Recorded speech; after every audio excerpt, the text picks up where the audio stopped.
9, for it is by grace that we have been saved through our faith. Diba? Hindi ito bunga ng ating mga sarili, bagkus bigay ito sa atin ng ating Panginoon. Hallelujah! Church, mahal ka ng Panginoon at mahal ka mula noon, ngayon at magpakailan pa man. Tapat ang ating Panginoong Jesus. Hallelujah! Kaya dapat natin siyang purihin, sambahin, luwalhatiin. Oh, we praise you, Jesus. We invite your presence, precious Holy Spirit. We honor you, Father God. Forgetting what lies behind, setting our hearts on a prize, always keeping our eyes on our Lord Jesus. We're running the race to win, all the way to the end, laying down every sin that will seek to wither us, and we'll be faithful to our calling. For you are able to keep us from falling. For in your promise we will trust, and we'll be faithful to finish the work you begun in us.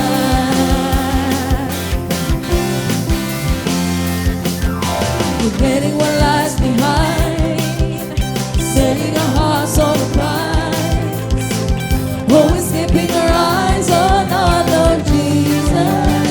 Jesus,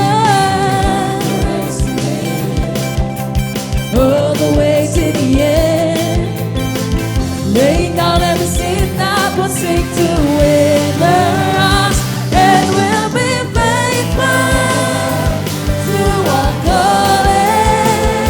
For you are able to keep us from falling. For in your promise we will trust, and we'll be faithful to finish the work you begun in us. And we'll be faithful to our calling.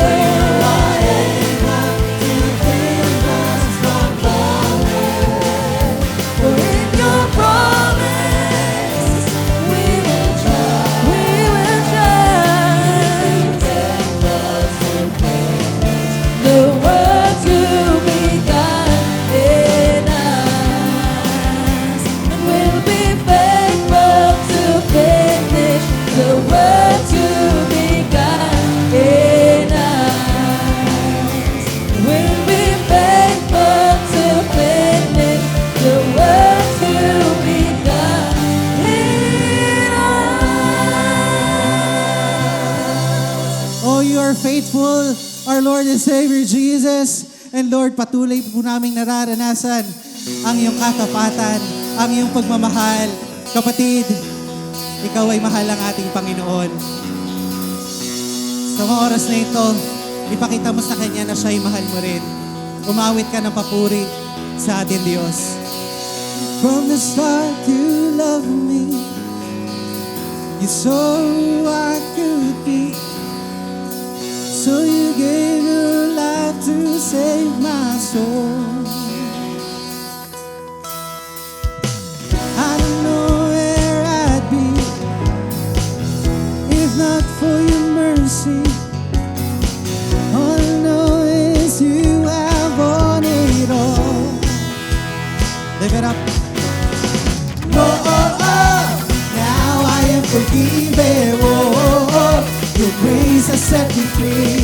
Oh, oh, oh, now I'm really leaving. Oh, oh, oh, oh. Your love has never given up. It's never giving up on me, yeah. Your grace came and made a way. I'll never be the same forever. It's your love.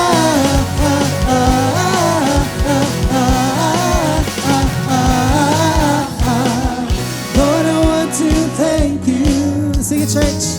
All that I've been through, 'cause I will see that you are in control.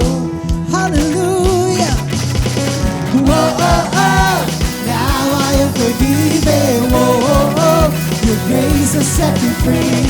Whoa, now I'm really leaving. Whoa, your love is never giving up. It's never giving up on me. Yeah. Your grace giving me the way. I'll never be the same forever. Your love is never giving up. It's never giving up on me. Yeah. Your grace giving me the way. I'll never be the same forever. It's your love. It's your love.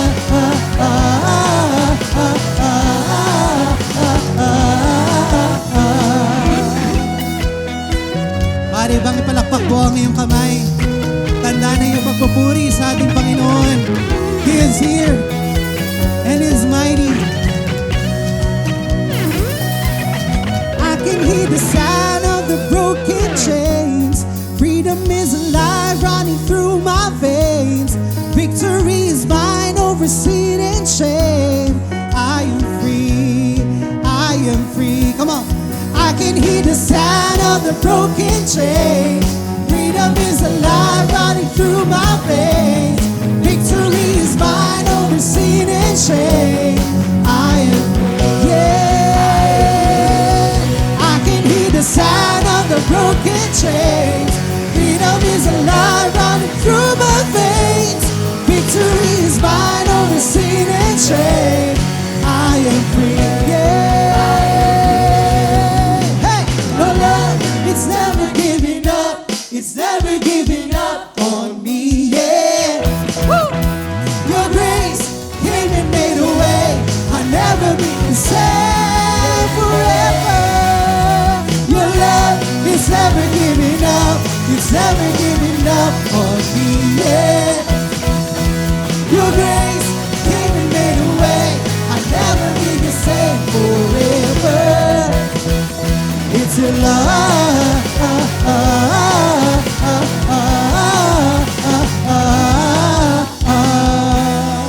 Hallelujah. Oh, we thank you, Jesus. Continue to stir our hearts, Lord God. Here are our lives, Lord. And we offer it to you, Lord Jesus. Kapatid, patuloy mong itaas ang iyong buhay sa ating Panginoon.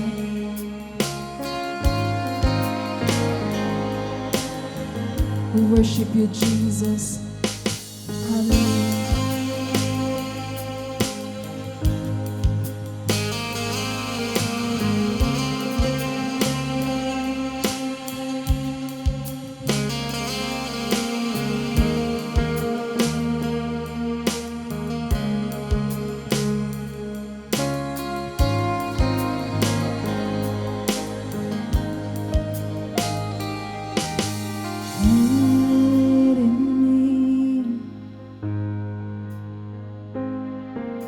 A heart that is clean, 'cause I wanna be who you want me to be. The depths of my soul, I was your tomorrow. 'Cause I wanna be who you want me to be. Holy Spirit, within me, overwhelm me. Holy Spirit,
where you want me to go. Holy Spirit, fill me, overwhelm me. Holy Spirit, use me, for your glory.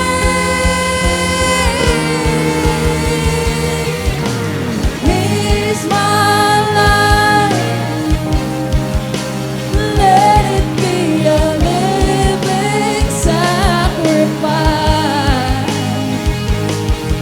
All that I am, surrender it to your hands. I surrender. Here I am.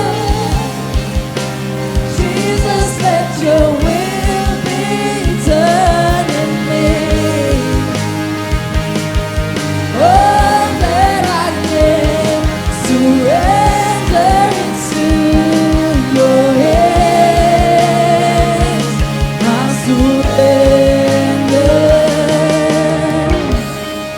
I give it all, my heart and soul. Jesus, I'm living for you. You have it all, my heart and soul. Jesus, I'm living for you. I'll give it up, my heart and soul. Jesus, I'm living for you. Listen to it. You have it all, my heart and soul. Jesus, I'm living for you. Here's my life, let it be a living sacrifice. All that I am, surrender it to your hands. I surrender. Here I am. Jesus, let your will be done in me. All that I am, surrender it to your hands. I surrender. I give it all now. I give it all, my heart and soul. Jesus, I'm living for you. You have it all, my heart and soul. Jesus, I'm living for you. I give it all, my heart and soul. Jesus, I'm living for you. You have it all, my heart and soul. Jesus, I'm living for you. Jesus, I'm living for you. Jesus, I'm living for you. Jesus, I'm living for you. Jesus, I'm living for you.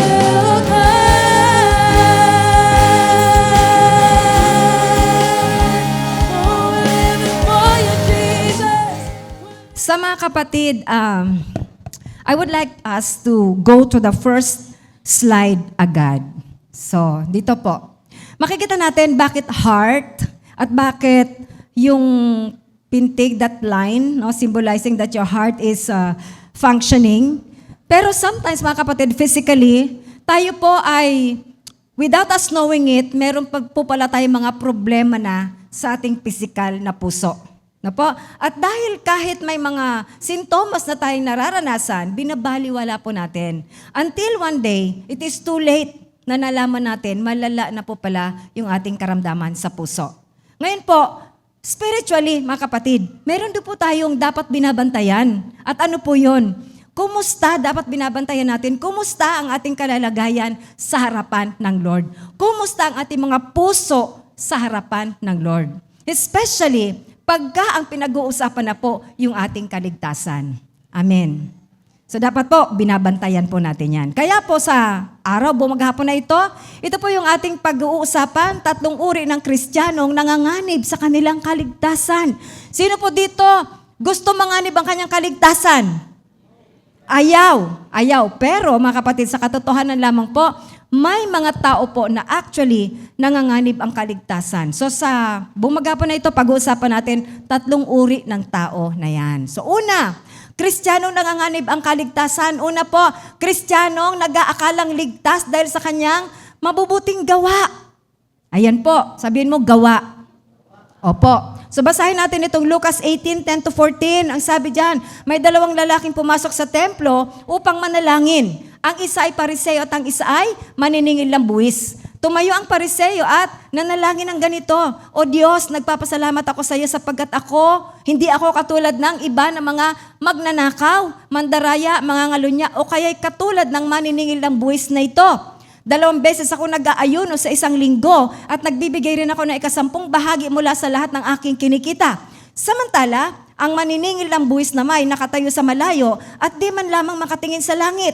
Dinadago kanya ang kanyang dibdib at sinasabi, O Diyos, mahabag po kayo sa akin na isang makasalanan. Sinasabi ko sa inyo, ang lalaking ito'y umuwing matuwid sa harapan ng Diyos at hindi ang pariseo. Sapagat ang sino mang nagmamataas ay ibababa at ang nagpapakumbaba ay itataas. So dito po sa ating binasa, mayroong 2 uri ng tao na parehas lumapit sa Lord upang manalangin. So yung una, yung pariseo po. Yung pangalawa po, maniningil ng buwis. Okay, so ano yung panalangin po ng pariseo? Ayan po, makikita natin, nagpapasalamat nga sa Diyos, pero para sabihin na hindi siya magnanakaw, hindi siya mandaraya.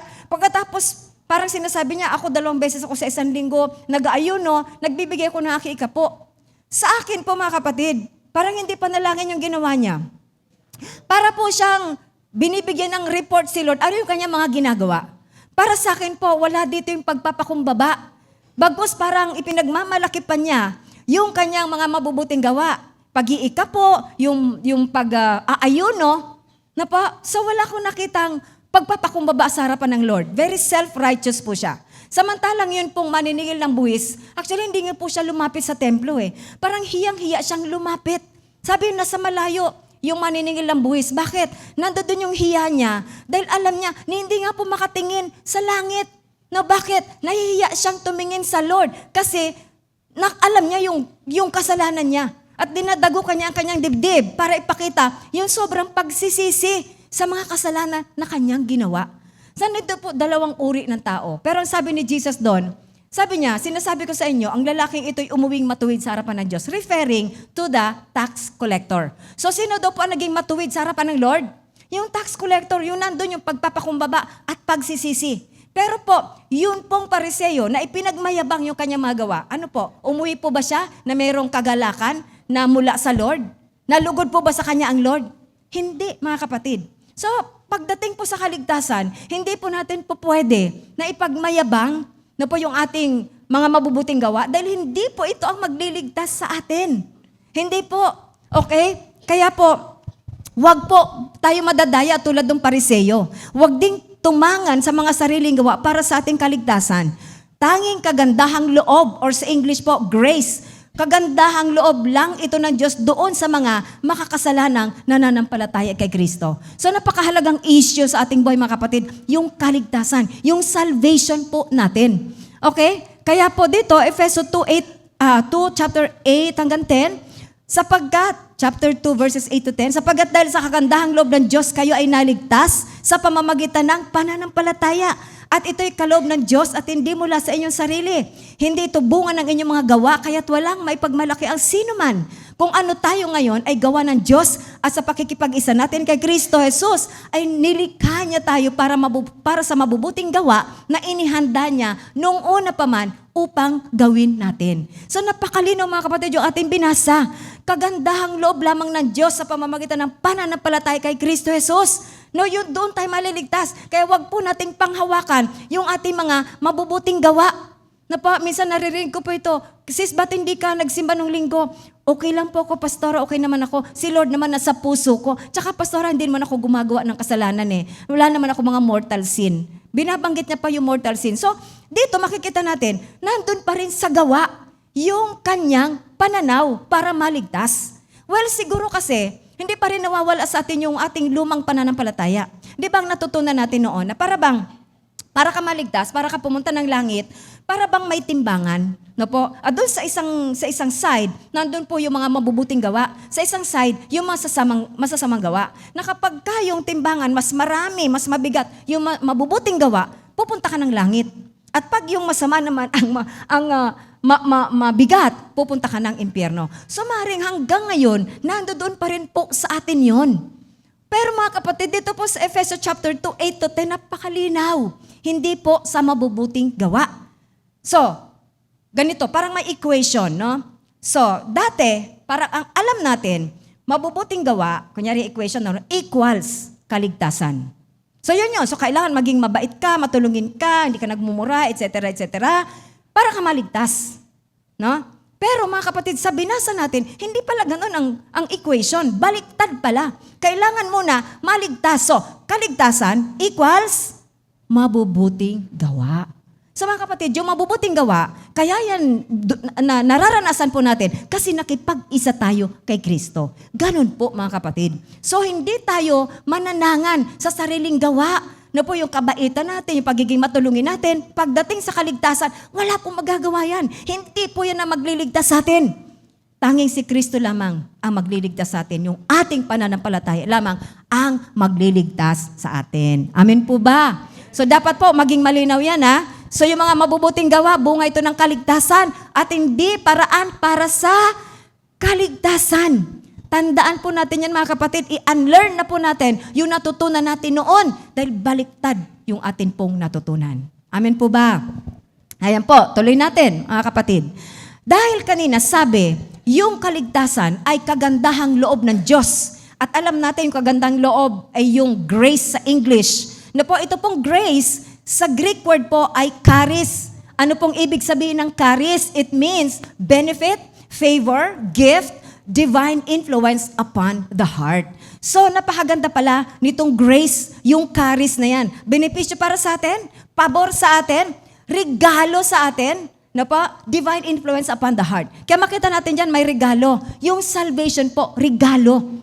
No, pinag-usapan natin kanina sa Efeso chapter 2, 8 and 9. Regalo po ito. At si Lord, yung nagbibigay sa atin ng divine influence. Ano ba yung divine influence? Yung magkaroon tayo ng pagnanais, ng desire para humingi ng tawad sa Lord, para lumapit sa Lord. Even that, ang Diyos ang gumagawa nito sa ating mga puso. And that is grace. That is still part of grace. Amen po ba? Kaya po, meron pong isang Christian leader, isa po siyang Bible teacher, isa po siyang preacher. No po? Ni-research ko ito kasi lagi ko itong naririnig. Sino nag-coin nito? Ang pangalan niya po si Adrian Rogers. Isa po siyang Amerikano. Okay, pero wala na. Namatay na po siya ngayon by this time kasi matagal na po yon.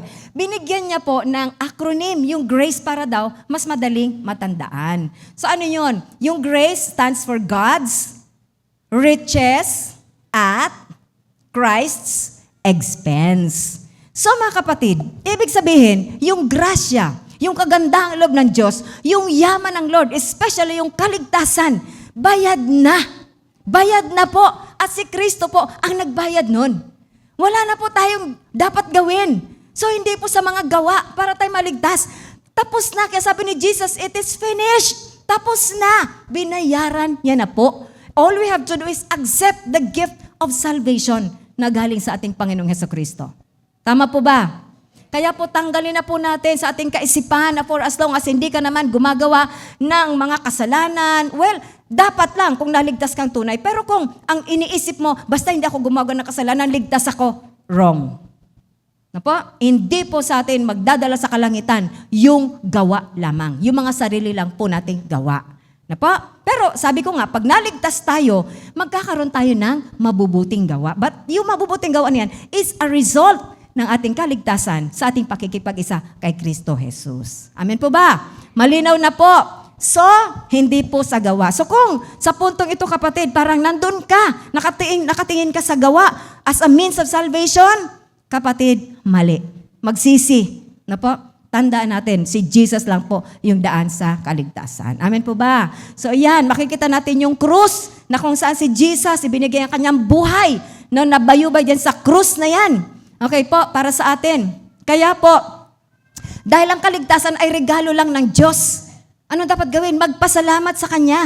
Pahalagahan at ingatan din ito. Tumuon kay Kristo para makapagpatuloy sa pananampalataya nagdudulot ng kaligtasan. Kapatid, pahalaga natin yung kaligtasan natin. Kasi grabe ang ibinayad dyan. Buhay ng bugtong na anak ng Diyos. Dugo ng bugtong na anak ng Diyos ang ibinayad po para tayo magkaroon ng kaligtasan. Amen? So pahalagahan po natin yan. I-treasure natin yan. Amen? Ipagpasalamat po natin yan. Kaya po tayo dapat para tuloy-tuloy yung ating kaligtasan hanggang dumating yung kaganapan nito, kailangan tayo tuloy-tuloy sa ating pananampalataya kay Kristo. Amen po ba? Ano mang hirap ng buhay, all the more, pag mahirap ang buhay, all the more, na tayo po ay dapat manatili sa presensya ng Diyos. Amen po ba? Sabi niyan, Hebreo 12:2, ito natin ang ating paningin kay Jesus, sa Kanya nakasalalay ang ating pananampalataya mula simula hanggang katapusan. So mga kapatid, kay Jesus lang. Ang tingnan natin, kung ano man ang buhay mo ngayon, nagtiwala ka kay Jesus at pinanghawakan mo yung kaligtasan, ang panghawakan mo, darating yung kaganapan ng kaligtasan na iyan.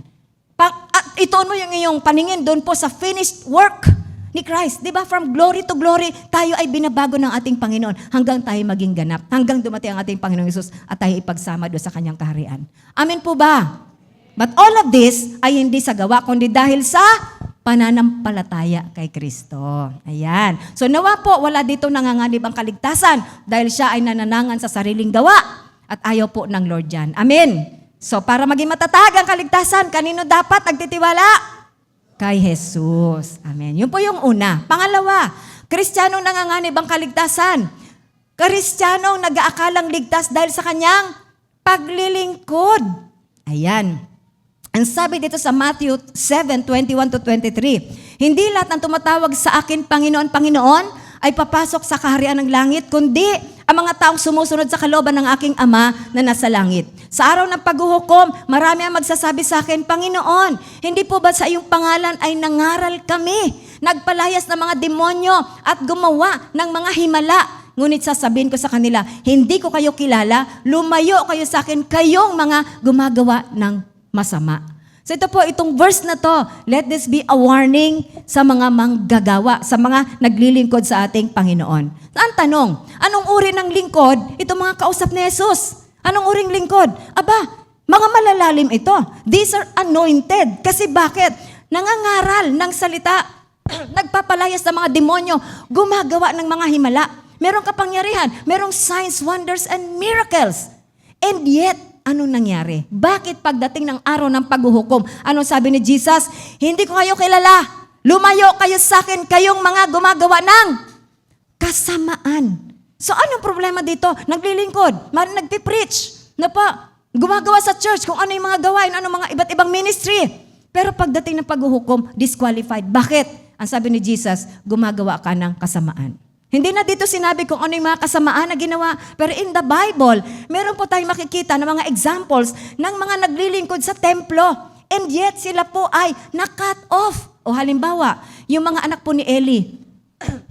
Mga pare po sila, si Hophni, si Phinehas. Mga pare sila. Pero na-cut off sila. Bakit? Maring paulit-ulit na kasi paulit-ulit nilang ginagawa. Alin? Yung hindi pa nga naiaalay, yung karne, iaalay sa templo, namimili na sila ng mga choice cuts, yung gusto nila.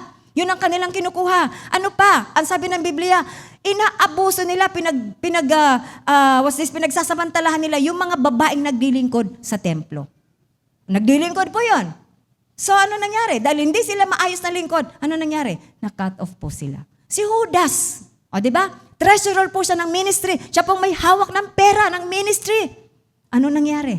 Siya mismo nagbigti kasi pinagkanulot niya si Jesus dahil sa 30 pirasong pilak. So mga kapatid, marami po mga example sa Biblia na naglingkod and yet nalaglag. Hindi po sila nag-qualify. Nalaglag po sila. So ito po mga kapatid, malalalim na mga Kristiyano at mga naglilingkod talaga. How about us? Kumusta kaya tayo? Tingnan natin ang ating mga sarili. Kumusta po ba yung ating paglilingkod? Maring kasi yung iba, naglilingkod dahil sa pera. Dahil para yumaman. Minsan nakakita natin yung mga naglilingkod sa Diyos, ang lalaki ng mga bahay, ang gaganda ng mga kotse, may mga eroplano pa. Po, sa atin naman walang ganyan. Pero just the same. Magsiyasat po tayo. Naglilingkod po ba tayo para saan? Para ba sa pera? Naglilingkod po ba tayo para ano? Para sa power? Meron tayong power over the congregation? Meron tayong power doon sa ating mga nasasakupan? Ano pa? Naglilingkod po ba tayo para tayo maging sikat?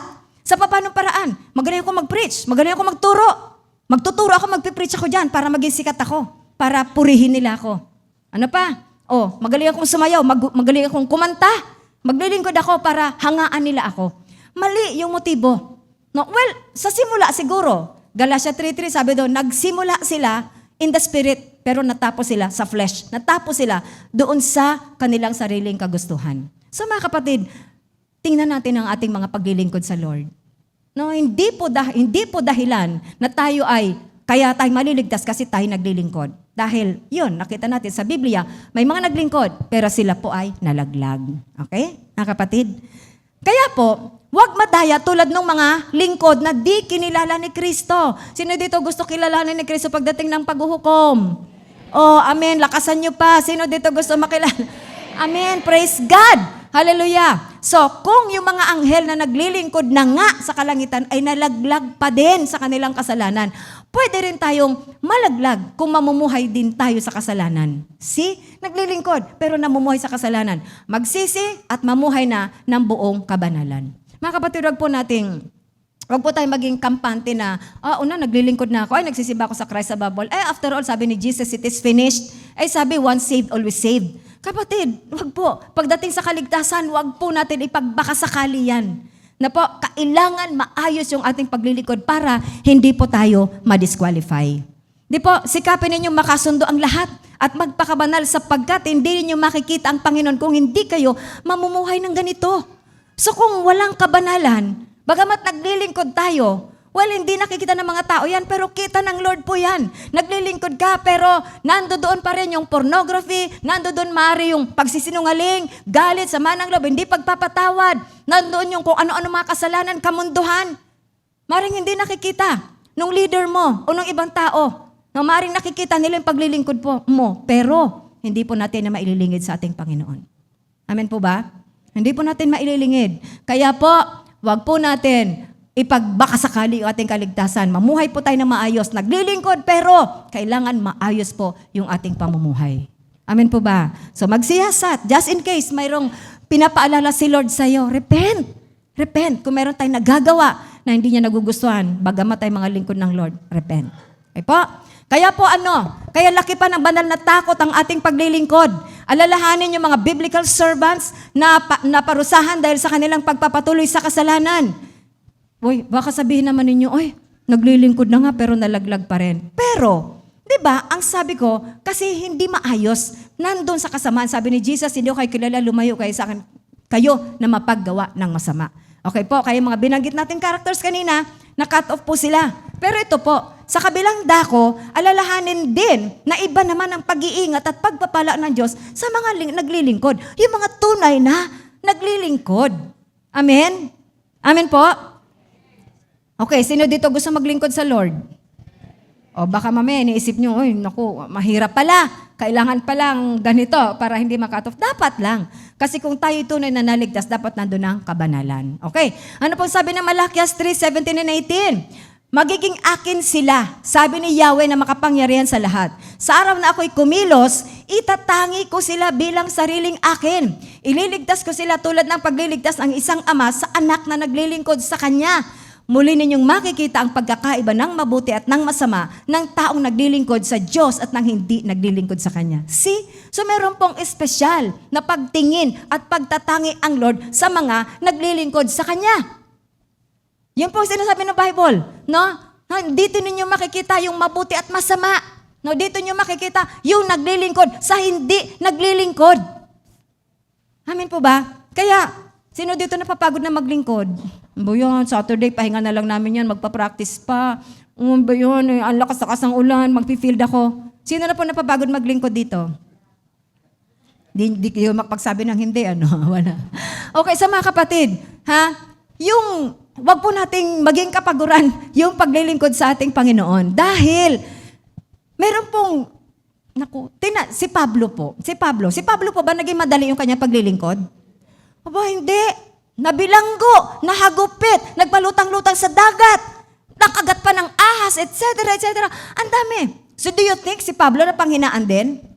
Pwede napanghinaan din, pero pinabayaan po ba siya ng Lord? Hindi Hinihintay na nga ng mga tao na bumulagta na lang si Pablo kasi makamadag yung ahas na tumuklaw sa kanya. Pero si Pablo, buhay na buhay. No? Sabi, makasalanan siguro yan nung hindi namatay. Siguro Diyos yan. O, di ba? So, nandoon yung pabor at pag-iingat ng ating Panginoon. O si Pedro, ilang beses po bang itinatwa ni Pedro si Jesus? 3 beses. Pero iniwan po ba siya ni Lord? Nirestore siya ng Lord Ilang beses po siyang nirestore ng Lord na kinausap siya? 3 din. Peter, do you love me? Yes, Lord. Pedro, mahal mo ba ako? Opo, Panginoon. 3 beses, Pedro, mahal mo ba ako? Panginoon, alam mo namang mahal kita. Bakit mo kailangang itanong? Pedro, feed my sheep. See, 3 beses ni-reassure ng Lord na bagamat tinatwa mo ako, I still know you and I still consider you my disciple, my apostle. And in fact, ipagkakatiwala ako sa iyo ang mga tupa para pangalagaan mo. See? So, sa buhay natin bilang mga lingkod, mga kapatid, pinabayaan na po ba tayo ng Lord? Iniwan na po ba tayo ng Lord? Tayo ba ay hindi binigyan ng encouragement ng Lord? Kapatid, kung totoo yan, di dapat wala na tayo dito ngayon. Sa dami na dumaan sa ating buhay, how come you're still here? Dahil sabi niya, hindi kita iiwan, hindi kita pababayaan. Amen? We can always count on Jesus. Tapat siya sa kanyang pangako. Amen po ba? Kaya po, yung paglilingkod, kailangan mayroong banal na takot. Huwag po natin itong parang ginagawang biro-biro lang dahil ang Diyos hindi nagbibiro. He means business. Gusto niya tayong madala sa kalangitan. Gusto niya makapiling niya tayo.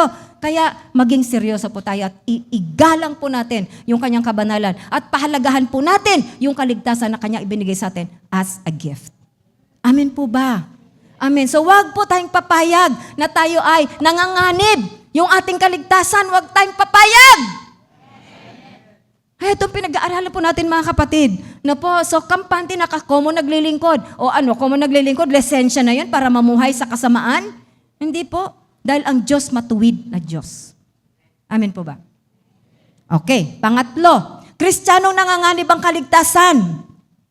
Kristiyanong nag-aakalang ligtas dahil sa kanyang mga pagpapala. Okay, ano po ba ito? Ngunit dahil ikaw ay maligamgam, hindi mainit ni malamig, isusuka kita. Sinasabi mong ikaw ay mayaman, sagana sa lahat ng bagay at wala nang kailangan pa, ngunit hindi mo nalalamang ikaw ay kawawa, kahabag-habag, dukha, bulag at hubad. Kaya nga pinapayo kong bumili ka sa akin ng purong ginto upang ikaw ay maging tunay na mayaman.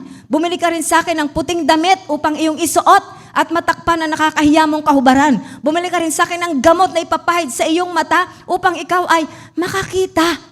Sa mga kapatid, ito po, sino po ba yung kausap dito ni Jesus? Kausap niya po dito, yung mga mayayaman na Kristiyano, na taga-Laodicea. Yan po. So mayaman sila, mayaman, sagana sa lahat ng bagay. Wala na silang kakailanganin pa. Pero sila, mayaman sila materially, financially, pero ang tingin sa kanila ni Jesus, Sila ay kawawa, kahabag-habag, dukha, bulag at hubad. So kung ano yung tingin nila sa sarili nila, maring ang gagara ng mga damit nila, ang sarap ng pagkain nila, ang yaman nila, hindi yon ang tingin sa kanila ni Jesus. Ang tingin sa kanila ni Jesus, kabaliktaran. Bakit? Kasi, maaari pong dahil sa kayamanan nila, naging self-dependent na po sila. Hindi na sila umaasa sa Diyos. Ang iniisip nila, kaya ko lahat. Kaya kong bilhin lahat, kaya kong bayaran lahat, kaya ko lahat, kasi mayaman ako. No? Kaya po, maaring hindi na rin sila, wala nang pakialam sa iba, nawala na yung pagmamahal sa kapwa, hindi na tumutulong, at kung ano-ano pang mga kamunduhan.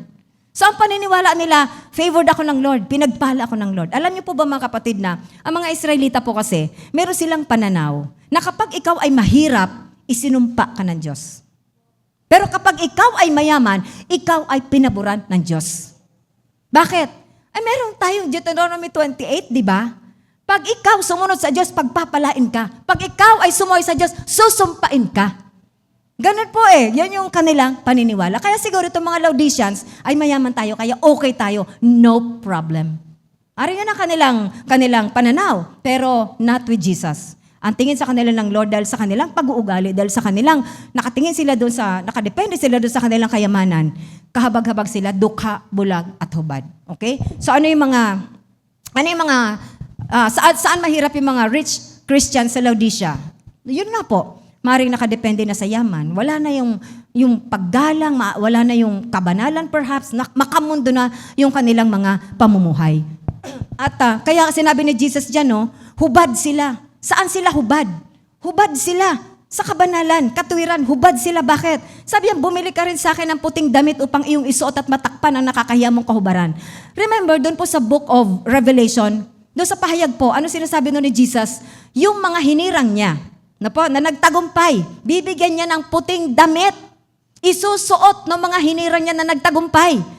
At yung simbolo daw, sinisimbolo daw ng puting damit na yon, yung kanilang mabubuting gawa, yung kanilang kabanalan at katuwiran. O again, gusto ko lang i-qualify ha, yung gawa dito, naligtas, naging maayos yung gawa, dahil naligtas kasi. Hindi yung gawa, naging hindi po, baliktad po. Kaya yung mabubuting gawa, yung righteousness and holiness, of course, with the help of the Holy Spirit, dahil po naligtas sila. At yun po yung sinasabi ni Jesus na, bibigyan ko sila ng damit na puti. Wala kayo nun, hubad kayo. Bumili ka sa akin, ibig sabihin, pumunta ka sa akin at bibigyan kita ng puting damit na yan. Na po, so, hindi po natin po pwede sabihin na kung mayaman tayo, ay mayaman ako kaya may pabor ako sa Lord. Otherwise, hindi sana ako pagpapalain ng. Di ba may mga nagsasabi pong ganyan? No, kung hindi pinagpala ng Lord yan, kung walang pabor yan sa Lord at hindi mahal ng Lord yan, bakit pinagyaman? Bakit siya mayaman? Na po? Pero mga kapatid, ito po, huwag madaya tulad ng mga mayayamang Kristiyano sa Laodicea. Hindi lahat ng yaman ay mula sa Diyos. Yan po kaya ring magbigay ng yaman ni Satanas, ngunit ito ay upang dayain at ilayo tayo sa Diyos. Kaya rin magbigay ng kayamanan ni Satanas. Bakit? Dito po sa Matthew 4:8-10. Sabi diyan, pagkatapos dinala siya ng diablo sa isang napakataas na bundok at ipinakita sa kanya ang lahat ng kaharian sa daigdig at ang karangyaan ng mga ito. Sinabi ng diablo sa kanya, ibibigay ko sa iyo ang lahat ng ito kung magpapatira pa ka at sasamba sa akin. Kahit sumagot si Jesus, lumayas ka, Satanas, sapagkat nasusulat, ang Panginoon mong Diyos ang dapat mong sambahin at siya lamang ang dapat mong paglingkuran. So bakit ganun? Bakit pastora? Di ba kay Jesus lahat ito, sa kanya lahat ito dahil siya ang naglalang? Bakit? Sabi ni Satanas, masdan mo ang kaharian at karangyaan, ibibigay ko sa lahat yan pag nagpatira pa ka sa akin. Okay, bakit? Kasi po nung nagkasala si Eva at si Adan, na binigyan ng pamamahala, ng kapangyarihan mamahala sa buong nilalang ng Diyos, nagkasala po sila. At dahil po doon, nalipat yung pamamahala kay Satanas. Kaya po niya sinabi dito, imagine, kay Jesus mismo sinabi, na magpatira pa ka sa akin, ibibigay ko sa iyo lahat ng kaharian at karangyaan sa mundong ito. Ayan po mga kapatid. So, ayan po. So gusto ko lang po, sa panahon po natin ngayon, ang dami po, sobrang focused, abalang-abala. Sa trabaho, abalang-abala. Sa negosyo, hindi ko po na sinasabing masama po yun, mabuti po yun. Dahil sabi ng Bible, huwag pakainin ng tamad. Kaya lang, hindi na po, napabayaan na yung pagsisimba, napabayaan na yung pag-attend sa mga gawain, pag-pray, pagbabasa ng Biblia. Napabayaan na po. Bakit? In pursuit of wealth. Yun ang mahalaga sa kanya, mga kapatid. So bilang Kristiyano ha, tingnan po natin ang ating mga buhay. Baka naman mamaya compromising Christians na po tayo. Baka naman po mamaya, nagbenta ka ng property, kailangan mo magbayad ng buwis, na kompromiso ka, hindi ka nagbayad ng tamang buwis. Kasi nang hinayang ka doon sa pera na ibabayad mo. No? O kaya naman, nadadala ka sa suhol. O ayan po, sa panahon ngayon, sobrang mainit ang issue doon po sa flood control projects. Marami pong anomalya. Ang sabi ng Biblia, Proverbs 10:22, ang sabi doon, yung blessing ng Lord, walang kalakip na kapighatian. No sorrow added kapag galing sa Diyos ang blessing. O ngayon ito, paano natin masasabi? Yung anomalya na yan, paano natin masasabing galing sa Lord yan? Nasistress na sila. Na ang dami ng issue, laman na ng Facebook, nababash na ng todo-todo. O nasan yung ano dyan, yung kapayapaan dyan? Kapighatian ng dulot. Kapatid, nakakalungkot. Nakakalungkot po. Ikaw, Kristiyano ka, kunyari, may lumapit sa'yo. O ayan, sa proyektong ito, meron kang 5% or 10% or 15%. Kukunin mo? Bakit hindi kayo makasagot? Kukunin nyo? Ha? Sino dito nagsasabi, kukunin niya? Sino dito nagsasabi, ayaw niya? Unang-una, hindi po kayo lalapitan kasi hindi naman po kayo nasa posisyon. Wala pa lalapit sa inyo. Di ba mga kapatid, hinayang na nakakahiya. Ano sabi ng Bible? What does it profit a man if he gains the whole world yet loses his own soul? Aanin mo yung yaman, hanggang lupa lang yan. Kung yun naman na magiging dahilan para ka malaglag, wag na lang. Amen po ba? Tapos ang daming mga issue. Nasaan yung kapayapaan mo? Wala na. Sorrow na talaga. Dahil hindi po galing sa Diyos. Amen po ba? So, magsiyasat. Maaari pong hindi ganyang kalaki. Pero ang kaaway, sisimulan tayo sa maliliit. So, magsiyasat. Meron bang pagkukompromiso sa buhay mo bilang Kristiyano? Na nadala ka, na yung katuwiran dapat nilakaran mo, pero dahil sa paghahangad sa malit na bagay, natangay ka. Sisimulan ka ng kaaway, paunti-unti hanggang lumaki ng lumaki. Hanggang maging lifestyle mo yan. So na mga kapatid, na huwag nating isipin na mayaman kasi favored ng Lord. Hindi. Depende kung saan ang galing yung yaman. Okay po? So, hindi masama ang yaman. O ayan, masama po bang yumaman? Ay, hindi ko marinig. Masama po bang yumaman? Hindi. Very clear. Hindi po. Lalo pa at gagamitin natin ito sa gawain ni Lord at para tumulong sa ating kapwa. Hindi po masama yung pera. Kailangan po natin yan para ibili ng ating mga pangangailangan. Hindi po masama. Kailan po nagiging masama? Ito. Ang masama ay kung gagawin natin itong Diyos-Diyosan. Kung pahalaga natin ito ng higit sa Diyos. Kapatid, ang pera dapat binubulsa natin yan. Ang problema sa iba, tayo silang ibinubulsan ang pera. Sila nakokontrol ng pera. Hindi po dapat ganun mga kapatid. Okay? Kung makokompromiso natin ang ating Christian values para lamang yumaman, wag na lang. Amen po ba? Yung yaman hanggang lupa lang. Amen po ba? Kinakalawang nabubulok. No? Pero yung ating kaligtasan, ito po ang mahalaga. Dahil ito po yung buhay na walang hanggan. Nagbinigay sa atin ng Diyos. Regalo. Kaya ayan po.